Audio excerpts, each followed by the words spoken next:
Aisyah binti Abu Bakar lahir sekitar 4 atau 5 tahun setelah Nabi Muhammad diangkat menjadi nabi. Jadi kalau dibandingin sama Fatimah putri Rasulullah, usia Siti Aisyah itu lebih muda 8 tahun dari Fatimah.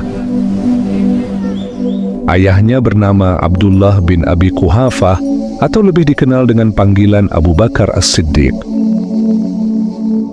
Sedangkan ibunya bernama Ummu Ruman binti Amir yang berasal dari suku Al-Kinaniyah. Sejak kecil, Aisyah udah dikenal sebagai anak yang cerdas dan punya rasa ingin tahu yang besar. Ia sering sekali bertanya apapun yang ingin diketahuinya kepada orang yang ada di dekatnya, terutama kepada sang ayah. Hubungan Aisyah sama ayahnya tuh deket banget. Bagi Aisyah, Abu Bakar bukan cuma seorang ayah, tapi beliau juga seorang guru, tempat dia berbagi cerita, dan tempat dia bertanya. Saking seringnya bertanya, kakaknya yang bernama Asma sampai bilang kalau Aisyah itu seperti pertanyaan yang nggak ada habis-habisnya.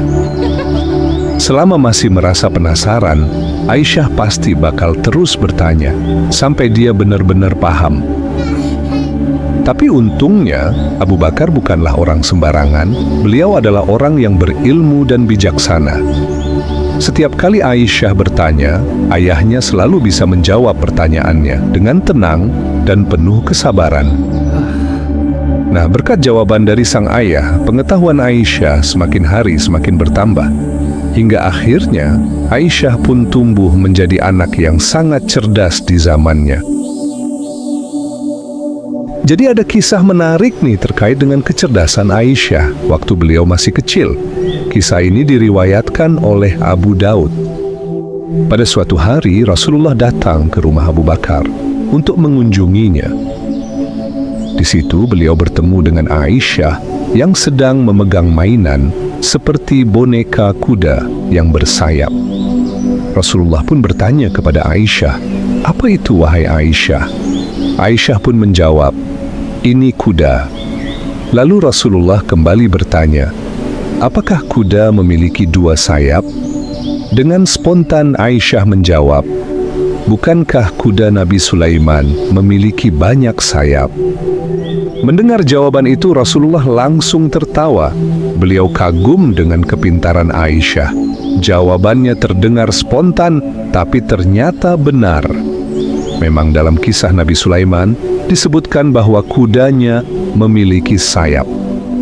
Meski masih kecil, Aisyah sudah menunjukkan kecerdasan dan pengetahuan yang luar biasa, sampai-sampai membuat Rasulullah tersenyum kagum kepadanya. Selain cerdas, Aisyah juga dikenal sebagai wanita yang sangat dermawan. Salah satu kisah menarik terkait dengan kedermawanan Aisyah adalah saat beliau menyedekahkan hartanya sebesar 70.000 dirham kepada orang yang lebih membutuhkan. Padahal di waktu yang sama beliau sedang menjahit bajunya yang robek dengan tangannya sendiri. Kalau kita mungkin udah beli baju baru dulu, ya kan? Tapi Sayyidah Aisyah berbeda. Beliau nggak gunakan uang itu untuk membeli baju baru. Beliau juga nggak gunakan uang itu untuk membeli kain baru. Bagi Aisyah, selagi bajunya bisa dijahit, selagi bajunya masih bisa diperbaiki, lebih baik uangnya dia sedekahkan kepada orang yang lebih membutuhkan. Selain cerdas dan dermawan, Sayyidah Aisyah adalah perempuan yang pernah hadir di dalam mimpinya Rasulullah. Ketika Rasulullah sedang tertidur, tiba-tiba di dalam mimpinya beliau didatangi oleh malaikat yang membawa selembar kain sutra. Malaikat pun memberikan kain itu kepada Rasulullah sambil berkata, "Ya Rasulullah, inilah istrimu." Rasul pun menerima kain sutra itu, lalu membukanya. Dan ketika beliau membukanya, terlihatlah wajah Aisyah radhiyallahu anha. Setelah melihat itu, Rasulullah berkata, "Jika ini benar dari Allah, pasti akan terjadi." Dan ternyata, mimpi itu nggak cuma datang sekali, tapi sampai 3 kali berturut-turut.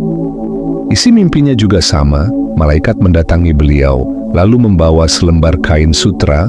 Setelah itu malaikat berkata, "Ya Rasulullah, inilah istrimu."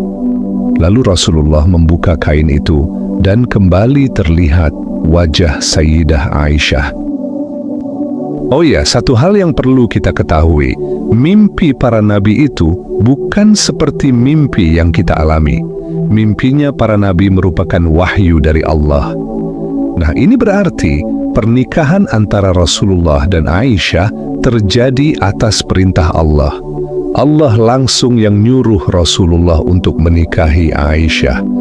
Jadi artinya Aisyah ini adalah jodoh yang Allah pilihkan untuk mendampingi Rasulullah. Setelah mengalami mimpi itu, Rasulullah mengutus seorang sahabat wanita yang bernama Khawlah binti Hakim untuk menemui keluarga Aisyah dan menyampaikan lamarannya. Maka Khawlah pun langsung berangkat menuju ke rumah Abu Bakar. Waktu sampai di sana, yang pertama dia temui adalah Ummu Ruman, yaitu ibunya Aisyah. Khawlah pun berkata kepada Ummu Ruman, "Wahai Ummu Ruman, Allah benar-benar memberimu kebaikan dan berkah yang luar biasa." Mendengar itu, Ummu Ruman langsung penasaran dan bertanya, "Memangnya ada apa, wahai Khawlah?" Khawlah pun menjawab, "Aku diutus Rasulullah untuk menyampaikan lamaran beliau kepada Aisyah." Mendengar ucapan Khawlah yang begitu mengejutkan, Ummu Ruman cuma bisa terdiam. Dia kayak nggak percaya dengan apa yang baru aja didengarnya. "Coba tunggu sebentar ya, tunggu Abu Bakar datang," jawab Ummu Ruman dengan wajah yang sedikit bingung. Nggak lama kemudian, Abu Bakar pun datang. Ketika melihat Abu Bakar, Khawlah langsung menyampaikan maksud kedatangannya. Mendengar pernyataan Khawlah, Abu Bakar juga merasa terkejut. Emangnya Aisyah bisa menikah dengan Rasulullah? Bukankah beliau itu sudah seperti saudaraku sendiri? Tanya Abu Bakar dengan penuh keheranan. Mendengar pertanyaan Abu Bakar, Khawlah pun langsung balik ke tempat Rasulullah untuk menyampaikan apa yang ditanyakan oleh Abu Bakar. Mendengar apa yang disampaikan Khawlah, Rasulullah pun menjawab, "Temui lagi Abu Bakar dan bilang padanya, 'Kamu adalah saudaraku dalam Islam. Aku tetap jadi saudaramu, tapi putrimu, Aisyah, halal untuk aku nikahi.'" Mendengar jawaban Rasulullah, Khawlah pun langsung balik ke rumah Abu Bakar dan menyampaikan pesan dari Rasulullah. Setelah semuanya jelas, Abu Bakar baru merasa tenang dan akhirnya menerima pinangan Rasulullah untuk menikahi Aisyah. Dan setelah itu, Abu Bakar pun menikahkan Aisyah dengan Rasulullah. Waktu itu, Aisyah masih sangat muda, usianya sekitar 6 tahun. Ada juga yang bilang usianya sekitar 7 tahun. Setelah menikah, Aisyah nggak langsung berumah tangga atau tinggal bareng Rasulullah. Aisyah mulai tinggal bersama Rasulullah sebagai suami istri setelah hijrah ke Madinah, tepatnya setelah Perang Badar. Waktu itu, usia Aisyah udah sekitar 9 atau 10 tahun. Nah, mungkin ada yang mulai kepikiran, loh kok bisa Rasulullah menikahi Aisyah yang masih kecil? Emangnya nggak salah tuh riwayatnya? Tenang sahabat seiman, yuk kita pahami bareng-bareng. Di zaman itu, menikahi perempuan di usia 9 tahun adalah hal yang sangat wajar. Itu udah jadi budaya yang lumrah dan nggak dianggap aneh sama sekali. Jadi, nggak ada yang salah atau aneh dari pernikahan itu pada zamannya. Sekarang gini aja dah, orang-orang kafir Quraisy atau musuh-musuh Nabi yang ada di luar Mekah dan Madinah, yang jelas-jelas benci banget sama Nabi, nggak pernah tuh pakai isu ini buat menjatuhkan beliau. Padahal mereka selalu cari-cari celah buat nyerang Nabi. Tapi soal pernikahan ini, nggak pernah kan kita dengar mereka bilang, Muhammad itu aneh, suka sama anak kecil. Nggak pernah kan kita dengar riwayat yang menyampaikan seperti itu. Kenapa? Karena emang waktu itu pernikahan kayak gini biasa aja, sesuai sama budaya dan kondisi masyarakat di zaman itu. Isu-isu miring soal pernikahan Nabi sama Aisyah itu kan baru muncul belakangan ini, di zaman sekarang, dan seringkali dipelintir buat menjelek-jelekkan Islam. Nggak adil dong, kalau kita menghakimi paradigma masa lalu dengan kultur dan paradigma zaman sekarang. Ya jelas bedalah kondisi sosial dan budayanya. Jadi, ini bukan aib, bukan sesuatu yang memalukan. Justru ini bagian dari sejarah mulia Nabi kita yang perlu kita pahami dengan bijak. Oke? Yuk, kita lanjut lagi ke kisahnya.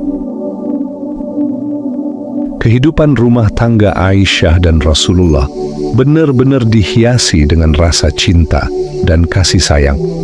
Meskipun Rasulullah adalah seorang nabi dan pemimpin umat, tapi saat berhadapan dengan istrinya, beliau menjadi suami yang sangat perhatian dan juga humoris. Rasulullah tuh sering banget bikin Aisyah tertawa. Bahkan beliau punya panggilan sayang tersendiri buat Aisyah.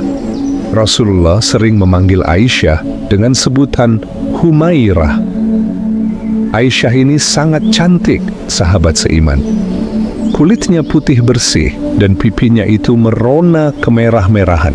Makanya Nabi memanggil beliau dengan Humairah, yang artinya pemilik pipi yang kemerah-merahan. So sweet banget kan? Selain itu, Rasulullah juga pernah ngajak Aisyah lomba lari. Ayo Aisyah, kita lomba lari, siapa yang menang? Waktu itu, Aisyah yang menang. Beberapa waktu kemudian, Rasulullah kembali ngajak Aisyah untuk lomba lari. Kali ini, beliaulah yang menang. Sambil tertawa, Rasulullah berkata, sekarang hasilnya udah imbang ya, skornya udah 1-1. Kemudian sahabat seiman, Rasulullah itu tahu betul kapan Aisyah lagi senang sama beliau, dan kapan Aisyah lagi ngambek sama beliau. Suatu hari, Rasulullah berkata kepada Aisyah, "Wahai Aisyah, aku tahu kapan engkau sedang marah kepadaku, dan aku juga tahu kapan engkau lagi senang kepadaku." Dengan penasaran, Aisyah bertanya, "Gimana engkau mengetahuinya, wahai Rasulullah?" Lalu Rasulullah menjelaskan, "Kalau kamu lagi senang kepadaku, saat kamu bersumpah, biasanya kamu akan berkata seperti ini, 'Demi Tuhannya Muhammad.' Tapi kalau kamu sedang marah kepadaku, kamu pasti bakal bilang begini, 'Demi Tuhannya Nabi Ibrahim.' Nah, kalau kamu sudah bersumpah dengan menyebutkan nama Nabi Ibrahim, berarti kamu sedang marah kepadaku." Mendengar penjelasan Rasulullah, Aisyah pun tersenyum lalu berkata, "Aku hanya sanggup meninggalkan namamu, wahai Rasulullah, tapi aku tidak akan sanggup untuk jauh darimu." Sahabat seiman yang dirahmati Allah, di antara keutamaan yang dimiliki oleh Sayyidah Aisyah adalah beliau merupakan manusia yang paling dicintai oleh Nabi Muhammad. Hal ini sesuai dengan hadis yang diriwayatkan oleh Amr bin Ash radhiyallahu anhu. Suatu hari, Amr bin Ash bertanya kepada Rasulullah, "Ya Rasulullah, siapa orang yang paling Anda cintai?"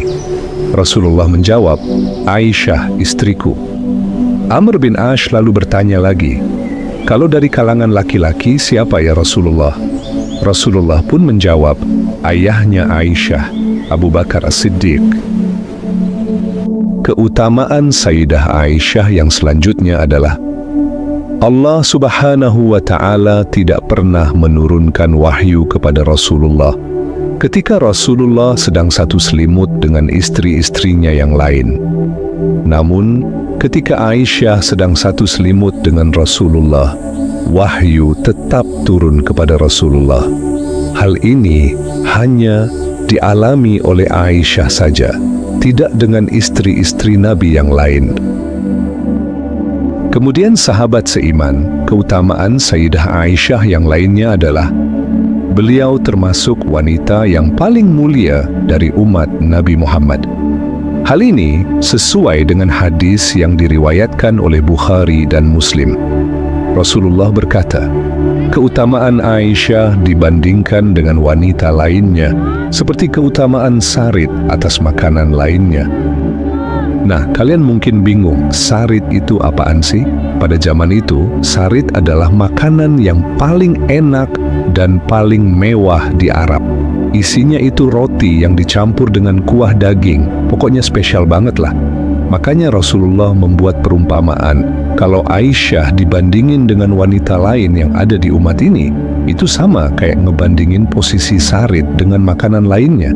Jelas, sarit pasti lebih istimewa. Tapi Nabi kan juga pernah bilang, kalau wanita terbaik sepanjang masa itu ada 4. Yang pertama, Maryam binti Imran, yaitu ibunya Nabi Isa.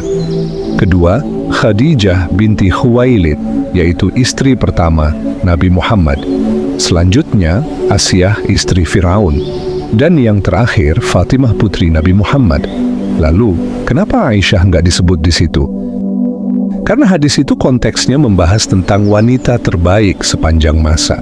Tapi kalau ngomongin keutamaan Aisyah dibandingkan wanita dari umat ini, maka Aisyah tetap nomor 1, nggak ada bandingannya. Oke? Yuk, kita lanjut. Sahabat seiman yang dirahmati Allah, kisah cinta antara Aisyah dan Rasulullah juga nggak selalu berjalan mulus. Seperti rumah tangga pada umumnya, mereka juga pernah diuji. Dan ujiannya itu berat banget. Sayyidah Aisyah pernah difitnah. Iya, beliau dituduh berzina. Naudzubillah. Tuduhan ini sempat membuat Rasulullah sedih dan bingung harus bersikap seperti apa. Karena ini bukan cuma soal perasaan, tapi juga menyangkut kehormatan dan nama baik keluarga Nabi. Kisah ini terjadi setelah perang Bani Mustalik. Waktu itu, Nabi Muhammad dan para pasukan sedang dalam perjalanan pulang. Di tengah jalan, mereka sempat istirahat sebentar. Semua pasukan beristirahat termasuk Aisyah, yang juga ikut di dalam rombongan tersebut. Nah, saat pasukan lagi istirahat, Aisyah keluar dari tandunya untuk buang hajat. Tapi pas mau balik ke dalam tandunya, Aisyah baru sadar kalau kalungnya hilang. Karena itu, Aisyah pun buru-buru balik ke tempat tadi untuk mencari kalungnya. Setelah dicari-cari, akhirnya ketemu juga tuh kalung. Tapi begitu Aisyah balik ke tempat pasukan yang sedang beristirahat tadi, ternyata semuanya udah pergi. Semua pasukan, termasuk Rasulullah, udah berangkat meninggalkan tempat itu. Kenapa Aisyah bisa ditinggal? Karena para sahabat ngira kalau Aisyah itu masih ada di dalam tandu. Makanya tandu itu langsung diangkat sama mereka dan dinaikkan ke atas unta. Aisyah ini kan tubuhnya kecil, jadi para sahabat nggak bisa bedain berat tandu yang ada Aisyah sama berat tandu yang nggak ada Aisyah di dalamnya. Hampir nggak ada bedanya. Makanya para sahabat langsung berangkat, nggak ngecek lagi. Akhirnya, Aisyah pun tertinggal di tempat itu. Waktu Aisyah sadar kalau beliau udah tertinggal dari rombongannya, Aisyah nggak langsung lari buat ngejar mereka. Aisyah khawatir kalau beliau maksa untuk ngejar rombongannya. Takutnya malah nyasar, bisa-bisa tambah jauh dari rombongannya, dan makin susah untuk ditemukan. Akhirnya beliau pun memutuskan untuk tetap tinggal di tempat itu.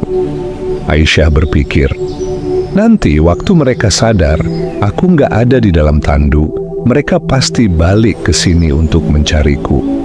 Makanya, Aisyah tetap duduk di tempat itu sambil menunggu jemputan dari rombongannya.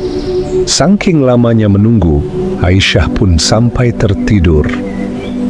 Dan ternyata yang tertinggal dari rombongan itu bukan Aisyah aja.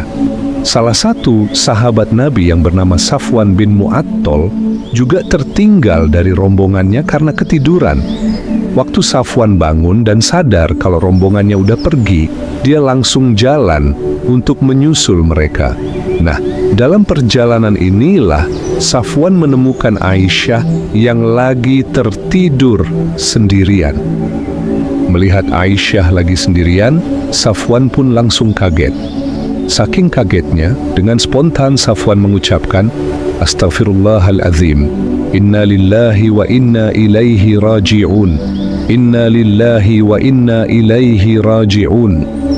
Kalimat itu terus diulang-ulang oleh Safwan sampai membuat Aisyah terbangun.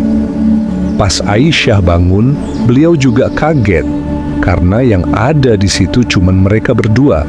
Aisyah pun terdiam, tidak ada satu huruf pun yang keluar dari mulutnya. Begitu juga dengan Safwan, gak ada satu huruf pun yang keluar dari mulutnya. Dia gak ngajak ngobrol, gak basa-basi sama Aisyah. Keduanya sama-sama diam. Kemudian Safwan langsung mengambil untanya, lalu menurunkan unta itu supaya Aisyah bisa naik ke atasnya. Setelah Aisyah naik, Safwan pun menuntun untanya sambil jalan kaki. Sepanjang perjalanan, Safwan terus-menerus mengucapkan kalimat, Inna lillahi wa inna ilaihi raji'un. Safwan sadar pasti bakal ada omongan yang akan menjelek-jelekkan mereka. Mereka cuma berdua di tengah padang pasir. Orang-orang yang melihatnya pasti bakal berprasangka buruk. Safwan tahu itu, makanya dia terus-terusan mengucapkan kalimat Inna lillahi wa inna ilaihi raji'un. Sepanjang perjalanan, mereka berdua diam aja, nggak ngomong sepatah kata pun. Nah, waktu Aisyah dan Safwan mulai mendekati rombongannya, dilihatlah mereka berdua oleh Abdullah bin Ubay bin Salul. Abdullah bin Ubay bin Salul adalah gembongnya orang-orang munafik. Begitu dia lihat Aisyah turun dari untanya Safwan, pikirannya langsung negatif. Loh, itu Aisyah? Loh, Safwan juga? Kok mereka bisa barengan? Wah, ini pasti ada apa-apa. Mereka pasti janjian di suatu tempat. Tanpa pikir panjang dan tanpa tahu cerita yang sebenarnya, dia langsung berkata, Aisyah dan Safwan sudah berzina. Dan parahnya lagi, gosip ini langsung menyebar dengan cepat. Kayak api ketemu sama bensin, langsung disambar. Akhirnya, gosip ini pun sampai ke telinga orang-orang di Madinah. Dan inilah awal dari ujian besar dalam rumah tangga Rasulullah dan Sayyidah Aisyah. Ketika gosip itu menjadi trending topik di kalangan orang-orang Madinah, Aisyah sendiri nggak tahu apa-apa. Soalnya begitu sampai di rumah, Aisyah langsung jatuh sakit. Namun dalam keadaan sakit itu, Aisyah ngerasa ada yang aneh. Rasulullah yang biasanya perhatian banget sama Aisyah, kok sekarang terlihat dingin. Rasulullah nggak marah, tapi sikap beliau berubah drastis. Aisyah mulai bingung. Kenapa ya Rasulullah berubah? Aku salah apa? Beliau ngerasa ada sesuatu yang sedang terjadi, tapi Aisyah belum tahu apa masalahnya. Dan sikap Rasulullah itu bikin Aisyah semakin gelisah. Sampai pada suatu hari, ibunya Mistah datang ke rumah Aisyah buat bantu-bantu beliau yang masih sakit. Waktu dia lagi jalan di dekat Aisyah, tiba-tiba Ummu Mistah kepleset. Nah, waktu dia kepleset, dengan refleks Ummu Mistah bilang, "Celakalah kau Mistah." Aisyah yang mendengar ucapan Ummu Mistah itu langsung kaget dan bilang, "Janganlah engkau mengatakan itu kan anakmu. Dia pernah ikut perang Badar dan dijamin masuk surga. Kenapa kamu doakan dia celaka?" Mendengar apa yang dikatakan oleh Aisyah, ibunya Mistah menjawab, "Wahai Aisyah, apakah kamu tidak tahu Mistah ini termasuk orang yang menggosipkan kamu berzina? Seluruh orang Madinah sedang menggosipimu berzina dengan Safwan bin Mu'attal." Waktu Aisyah mendengarkan kabar itu, dia langsung kaget dan hatinya merasa hancur. Disitulah Aisyah baru sadar, pantesan Rasulullah kelihatan beda, nggak kayak biasanya. Ternyata ini alasannya. Setelah mengalami sakit yang cukup lama, barulah semua fitnah yang menyakitkan itu diketahuinya. Selama sebulan lamanya, Aisyah dituduh berzina. Setelah Rasulullah datang, Aisyah meminta izin kepada Rasulullah untuk pulang ke rumah orang tuanya, sekaligus mau mencari informasi. Maka Rasulullah pun mengizinkannya. Sesampainya di rumah, Aisyah langsung bertanya kepada Abu Bakar, ayahnya. Lalu Abu Bakar pun menceritakan semuanya.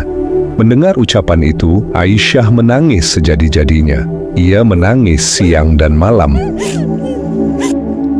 Hingga akhirnya Rasulullah datang untuk menemuinya.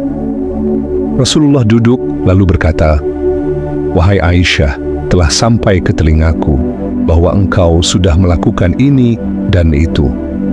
Jika engkau memang tidak bersalah, maka Allah akan membebaskanmu. Namun jika engkau pernah melakukan dosa itu, maka bertobatlah kepada Allah, karena Allah pasti menerima tobat hambanya." Setelah mendengar ucapan Rasulullah itu, tiba-tiba tubuh Aisyah terasa lemas. Air matanya keluar bercucuran membasahi pipinya. Rasulullah, orang yang paling dia cintai, orang yang paling dia hormati, ternyata juga terpengaruh oleh fitnah itu. Padahal selama ini Aisyah selalu yakin Rasulullah pasti akan percaya kepadanya. Maka Aisyah pun berkata kepada ayahnya, "Wahai ayah, tolong jawab pertanyaan Rasulullah." Mendengar ucapan Aisyah, Abu Bakar menangis, lalu berkata, "Putriku, demi Allah, aku tidak tahu bagaimana menjawabnya."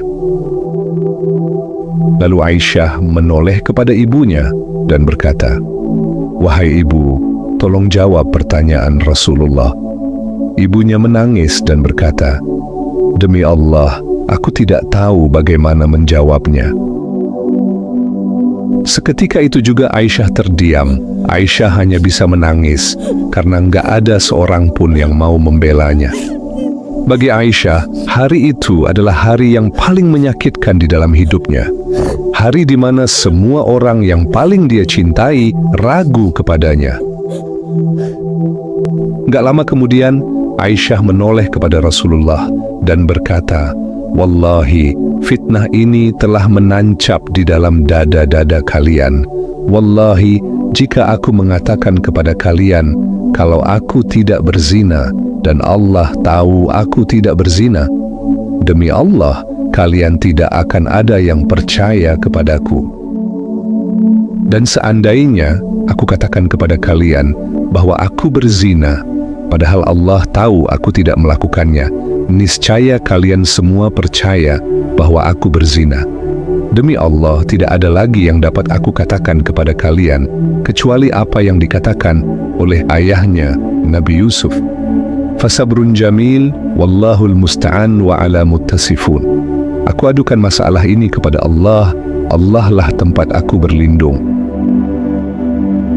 Dan seketika itu juga, tubuh Rasulullah bergetar dengan hebat. Keringat keluar bercucuran dari tubuhnya. Saat itulah Aisyah sadar bahwa wahyu sedang turun kepada Rasulullah. Setelah mengalami hal itu, tiba-tiba wajah Rasulullah terlihat begitu bahagia. Lalu Rasulullah berkata, "Wahai Aisyah, bersukacitalah.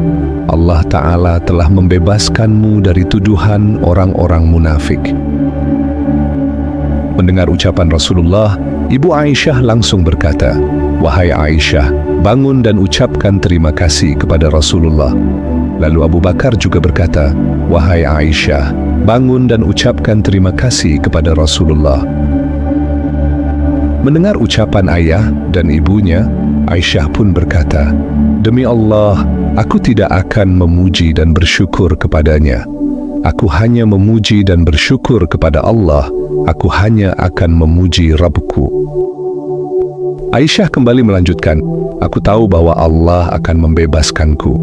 Tapi aku tidak menyangka Allah akan menurunkan ayat khusus untuk membela diriku. Aku merasa bahwa diriku tidak pantas kalau ayat Al-Quran harus turun untuk membebaskanku dari tuduhan para pendusta itu. Aku hanya berharap semoga Rasulullah melihat kebenaran ucapanku itu dalam mimpinya." Ayat yang turun untuk membela Aisyah itu terdapat dalam surat An-Nur ayat 11 sampai 21. Sahabat seiman yang dirahmati Allah, sekarang kita akan membahas bagaimana peran Aisyah saat Rasulullah wafat. Dari kisah wafatnya Rasulullah, kita bakal tahu betapa mulianya Aisyah sebagai pendamping Rasulullah. Rasulullah itu sebelum wafat selalu datang ke istri-istri beliau. Meskipun beliau sakit keras, beliau tidak mau menzalimi istrinya. Namun, setiap beliau mendatangi istri-istrinya, Rasulullah selalu bertanya, "Besok aku di mana? Besok aku di rumah siapa?" Seakan-akan Rasulullah mengisyaratkan agar beliau dibawa ke rumah Aisyah. Akhirnya istri-istri Nabi yang lain pun bermusyawarah. Ya sudah, biarkan saja Rasulullah berada di rumah Aisyah karena Rasulullah merasa nyaman di sana. Akhirnya Rasulullah pun dipapah ke rumah Aisyah. Di hari-hari terakhir hidupnya, Rasulullah memilih untuk tinggal di rumah Aisyah. Aisyah pun terus merawat suaminya itu dengan sangat baik dan lembut. Semakin hari, tubuh Rasulullah semakin melemah. Saat tubuh beliau semakin melemah, Aisyah memangku Rasulullah. Aisyah mengangkat kepala Rasulullah lalu meletakkan di pangkuannya. Kemudian datang Abdurrahman bin Abu Bakar, yaitu saudaranya Aisyah. Dia membawa siwak.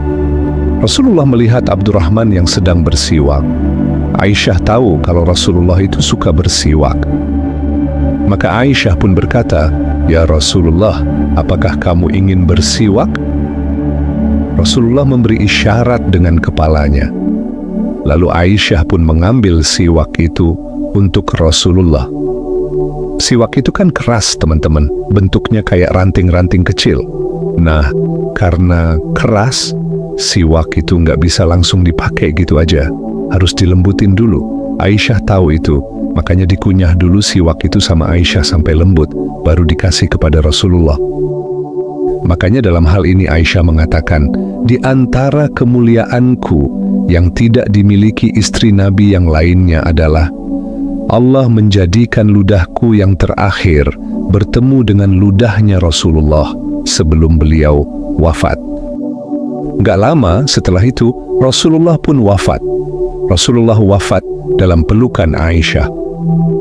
Allah mentakdirkan wafatnya Rasulullah di pangkuannya Aisyah.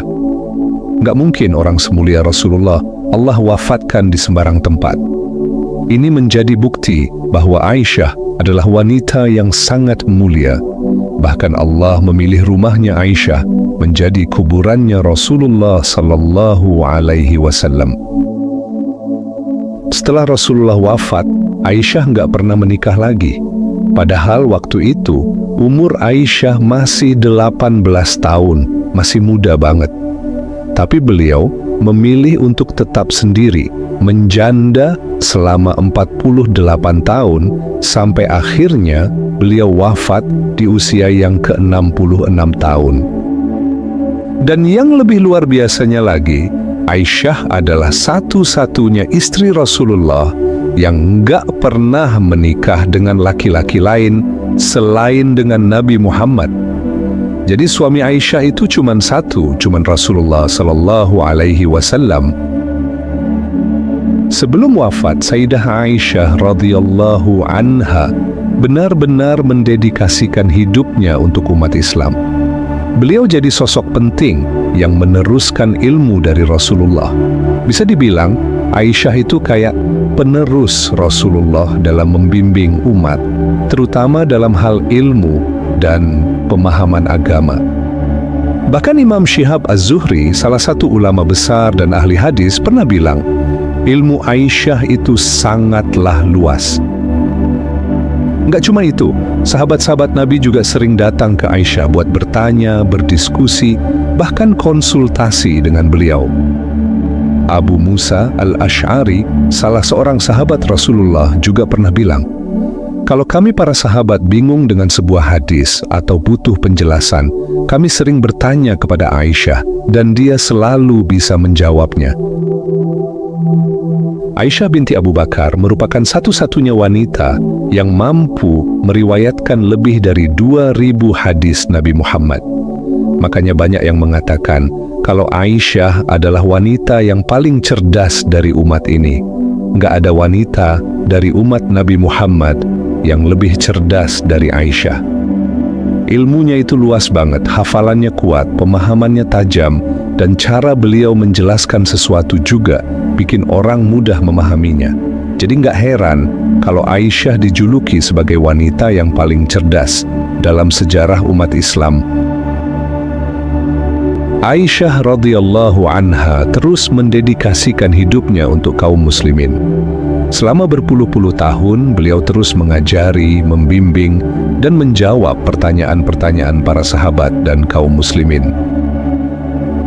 Namun, pada tahun 58 Hijriah, kondisi tubuhnya mulai menurun. Beliau jatuh sakit. Tapi meski begitu, setiap ada orang yang menanyakan kabarnya, Aisyah selalu menjawab, "Alhamdulillah, aku baik-baik saja." Beliau nggak pernah mau mengeluh. Beliau nggak mau nunjukin kalau beliau lagi sakit.